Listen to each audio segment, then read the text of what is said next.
नमस्कार। आप सभी को बाहुड़ा यात्रा की ढेर सारी शुभकामनाएं।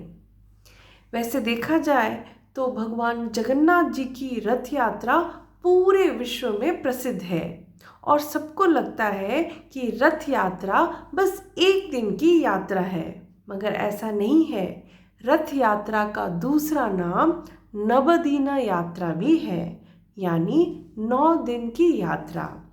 और बाहुड़ा यात्रा है वापसी की यात्रा, जो 9वें दिन में ही होता है।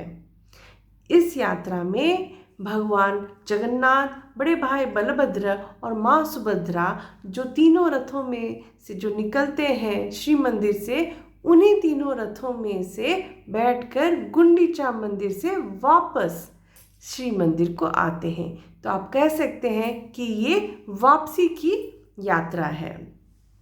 तो कभी आपने सोचा है कि ये यात्रा प्रभु हर साल आषाढ़ माघ शुक्ल पक्ष द्वितीया तिथि में अपने बड़े भाई और बहन के साथ क्यों करते हैं, अपने पत्नी के साथ नहीं?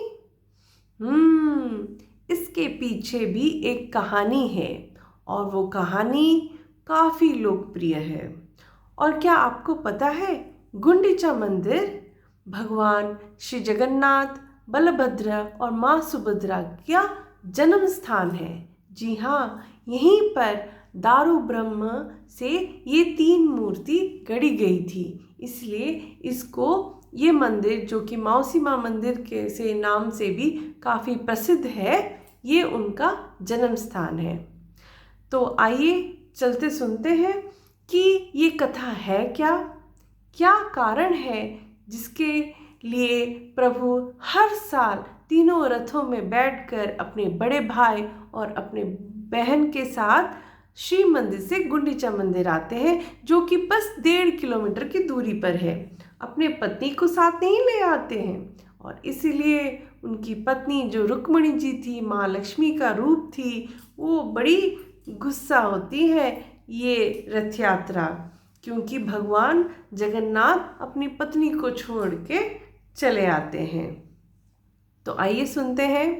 ये उन दिनों की बात है जब पांडव अपनी पत्नी के साथ, जो कि द्रौपदी जी थी, उनके साथ वो 12 वर्ष का वनवास कर रहे थे, क्योंकि वो दूतक्रीड़ा में हार गए थे और जिसकी वजह से उन्हें ये वनवास मिला था।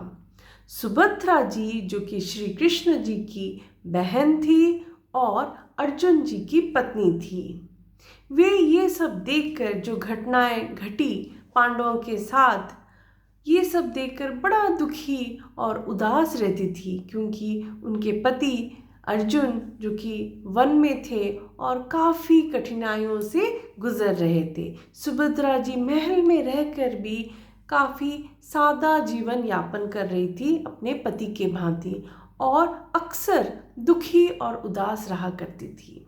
ये देखकर रुक्मिणी जी ने सोचा, जो कि श्री कृष्ण जी की पत्नी थी, माँ लक्ष्मी का स्वरूप थी, उन्होंने सोचा क्यों ना मैं सुभद्रा जी को थोड़ा सा खुश करूं, थोड़ा सा मनाऊं, उनका थोड़ा मन बहलाऊं। ये सोचकर उन्होंने सुभद्रा जी को अपने यहाँ आमंत्रित किया। सुभद्रा जी अपने भाई और भाभी के यहाँ चली आई और उन्हें खुश करने के लिए रुक्मिणी जी ने अपने साड़ी, अपने आभूषण और सारी सुख सुविधाओं चीज़ों को दिखाना शुरू कर दिया, ये सोचकर कि सुभद्रा जी देखेंगी तो उन्हें बड़ा अच्छा लगेगा, उनका थोड़ा मन बहल जाएगा, थोड़ी दुखी उदास जो है उससे वो हटकर थोड़ा हंसेंगी, थोड़ा खुश हो जाएंगी। मगर यहाँ तो पासा बिल्कुल ही उल्टा पड़ गया। जी हाँ, सुभद्रा जी जब देखी माँ रुक्मिणी जी के साड़ी आभूषण, ये देखकर वो और भी दुखी हो गई और रोती बिलखती हुई वो तत्क्षण वो महल को छोड़कर अपने रथ में बैठकर अपने माँ के यहाँ चल पड़ती है। ये देखकर जगन्नाथ जी और बलभद्र जी भी बड़े चिंतित हो उठते हैं और वे पीछे पीछे अपने बहन के पीछे अपने अपने रथों में बैठकर निकल जाते हैं। वहाँ जब रोहिणी जी के पास सुभद्रा जी पहुँचती है, रोहिणी जी वासुदेव जी की प्रथम पत्नी थी, तो वो सुभद्रा जी को बड़े लाड और प्यार से आश्वासन देती है, उन्हें समझा रही थी। तभी जगन्नाथ जी और बलभद्र जी आ पहुँचते हैं। ये देखकर रोहिणी जी बड़ा खुश होती हैं कि चलो मेरे यहाँ भगवान जी पधारे हैं, और वो बड़े विनम्र भाव से जगन्नाथ जी और बलभद्र जी का आमंत्रण, उन्हें अंदर बुलाती है, उन्हें आमंत्रित करती है और उन्हें निवेदन करती है कि प्रभु आप जब आ ही गए हो तो यहाँ कृपा करके कुछ दिन रुकिए, और बड़े विनम्र भाव से उन्हें आग्रह करती है कि हे प्रभु मुझे आप अपने सारे 10 अवतारों के दर्शन दीजिए।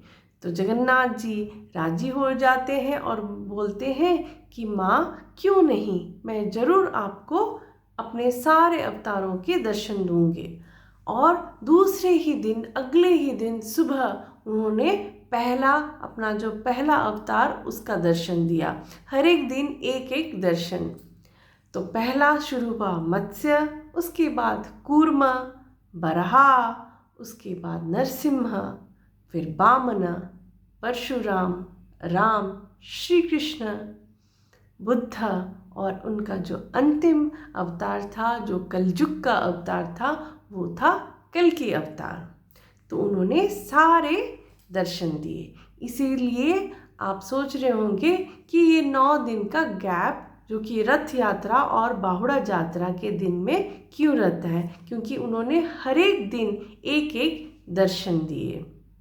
ये दर्शन देखकर रोहिणी जी बड़ा खुशी हो जाती है, बड़ा आनंदित हो जाती है, भाव विभोर हो जाती है, इतना कि वो जगन्नाथ जी, बलभद्र जी और माँ सुभद्रा को अपने बच्चों की तरह, छोटे बच्चों की तरह नए नए आभूषण, नए नए कपड़े देकर उन्हें सुसज्जित करती है और बड़े लाड प्यार से उन्हें उन्हीं तीनों रथों में बिठाकर विदा करती है गुंडीचा मंदिर से वापस श्री मंदिर को। सो इस प्रकार उनकी विदाई होती है, जो कि 9वें दिन में होती है, जो कि आज का दिन है, आज का पावन दिन है, और ये बाहुड़ा यात्रा के नाम से जानी जाती है, जो कि भगवान की वापसी की यात्रा है।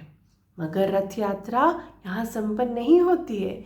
इसके बाद वाले दिन उनका एक बहुत महत्वपूर्ण वेश है, जो कि राजराजेश्वर वेश भी कहा जाता है, जो कि एक राजा की भांति भगवान जगन्नाथ, बलभद्र जी और माँ सुभद्रा का वेश होता है। इस वेश में वे काफ़ी स्वर्ण आभूषण से सुसज्जित होते हैं, इसलिए इस वेश को सोना वेश भी कहा जाता है। उसके बाद रथों में ही अधरपणा होता है, जिसमें उन्हें एक स्पेशल प्रकार का, जो आप बोल सकते हो रिफ्रेशिंग ड्रिंक है, जो कि ओडिया भाषा में पणा के हिसाब से बोला जाता है, वो उन्हें अर्पण किया जाता है भोग के हिसाब से। और फिर नीलाद्रि विजय, जो कि 12वें दिन में होता है, और भगवान सारे मूर्ति रथों में से उतरकर श्री मंदिर की ओर, रत्न सिंहासन की ओर निकल पड़ते हैं। मगर यहाँ पे भी एक कहानी है, और उस कहानी को सुनने के लिए आपको मेरा अगला वीडियो देखना पड़ेगा, जो कि सोना बेशक की कहानी है, रसगुल्ले की कहानी है। तो आप stay tuned and listen to my next video. आशा करती हूँ कि आपको ये वीडियो, ये कहानी, रथ यात्रा की कहानी, बाहुड़ा यात्रा की कहानी अच्छी लगी होगी। तो यदि आपको अच्छी लगी होगी तो कृपा करके लाइक कीजिए, शेयर कीजिए अपने फैमिली और फ्रेंड्स के साथ, और अपना विचार कमेंट बॉक्स में व्यक्त कीजिए। So stay tuned for my next video. जय जगन्नाथ।